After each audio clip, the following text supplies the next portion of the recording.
қызыңыз қазіргі таңда сол табылды.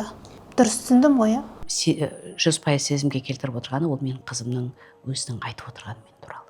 Қай қаладан шыққаны, қанша анасының барып тұрғаны, қай больницада босанғаным, қай күні босанғаным, оның бүкіл жағдайын біліп отырғанын бәрін біліп отыр. Неге дейсіз ғой, оны асырап алған Америка елінің азаматшалары, олар деген басынан бастап аяғына дейін бәрін тап-тұяна қайтып береді қыздарына, асырап алған қыздарына, балаларына. Соларын көргенде қазір 31-дегі үлкен қыз ғой, бойы ұзын, әдемі, күліп, былай фотолар деген.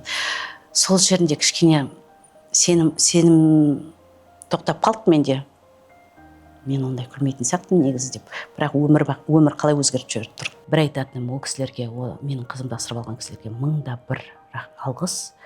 Кәдімгідей білімді адамдар асырап алды, жалғыз қыз қылып асырап алды, кәдімгідей қолынан қалай еркелетіп өсірді. Мен еркелеп өспесем де осы өмірге дейін қызымды мен жастық жағым қызықты болмаса да, менің қызымның жастық жағы кәдімгідей мақтанып айтатындай бақытты өмір. Бір емес бірнеше оқу алған, білімді, көзі ашық, кәдімгі түсінігі мол. Менің қызым 35 жасында ауыз толтырып сөйлей алатын, мені кешіріп отырған, қайта жазып жатыр, қайта. Мен ол Наташаны кешіремін. Ойламасыншы, мен оған ренжіп отырмын. Оның ешқандай несі жоқ, жамандығы жоқ. Мен оны аяп отырмын. Оған қосылып көмектескім келіп отыр. Қазақ еліне, осы әйелге ана сұмырайларды жабуға деген. Иә, мен таза қазақ қызымын. Мен бірақ Қазақстанға баруға қорқам.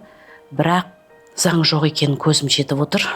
Әйелдердің құқы жоқ екенін көзім жетіп отыр. Наташа анам болатын болса, ол өздігінен Америкаға келіп, Америкада кездесуге, соған ғана келісім беремін деп отыр. Кездесуге қарсы емес? Қарсы емес, мен тем более, конечно.